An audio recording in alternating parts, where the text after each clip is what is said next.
This is Clem with Clem's Organic Gardens in Brevard, North Carolina. Today is July 5th, 2018, and I am cultivating with the tractor, and I want to show a system I set up to do that. So this is the tractor that I have to cultivate with. It's old Massey Ferguson industrial tractor.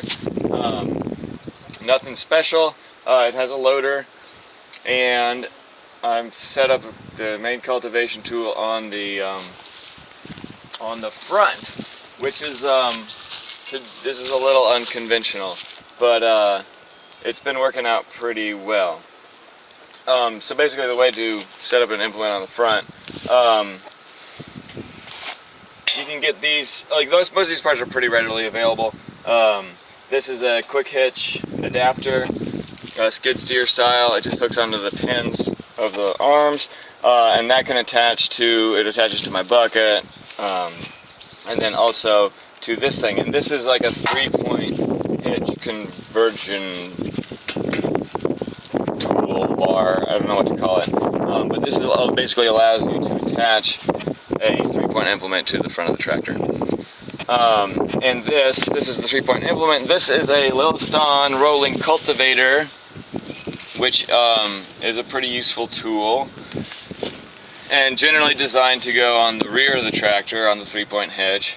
I've got it set up, obviously, to go on the front, and what it's doing is, these are called rolling cultivators, or some spider gangs sometimes.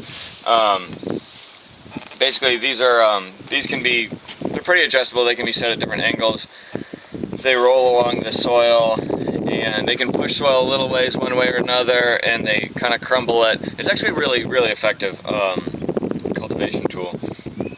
And so the way I have it set up here, if you look at it from the front, you can see that I have them angled so that they're going to push soil away from the row that I'm cultivating. Let's look at the field to show what I'm talking about here. So right here is, this is a row that has not been cultivated. These are parsnips. I do them in ridges, so 2 rows per bed, per tractor width. And I want to go along here, and since they're very small, and I really don't want any soil to get pushed on top of them, because it'll squish them pretty easily because they're so small.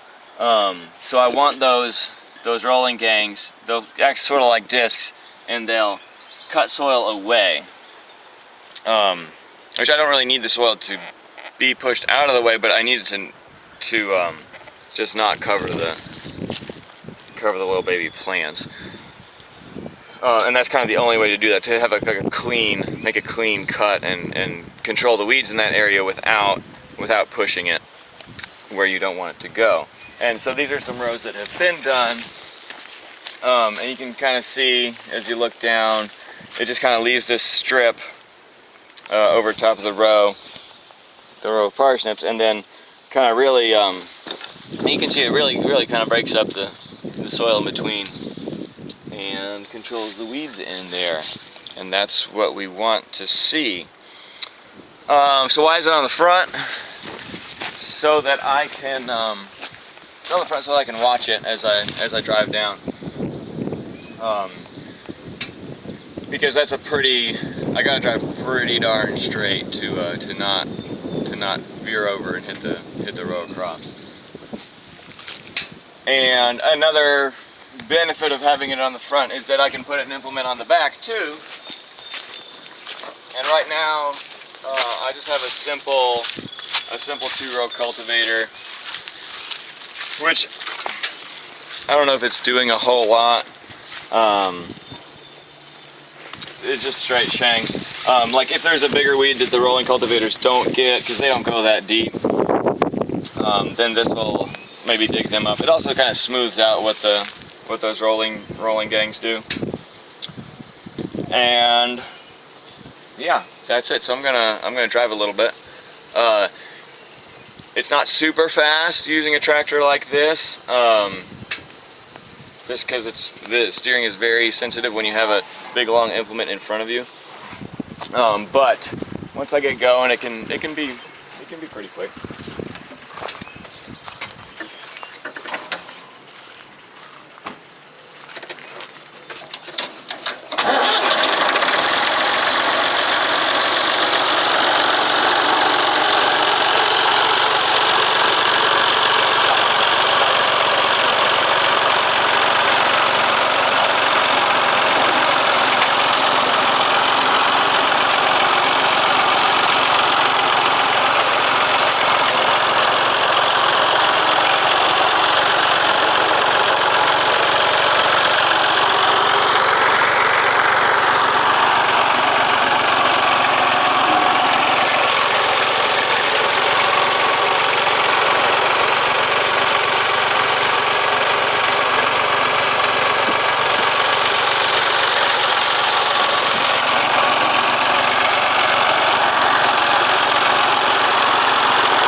So you can see what we were doing here.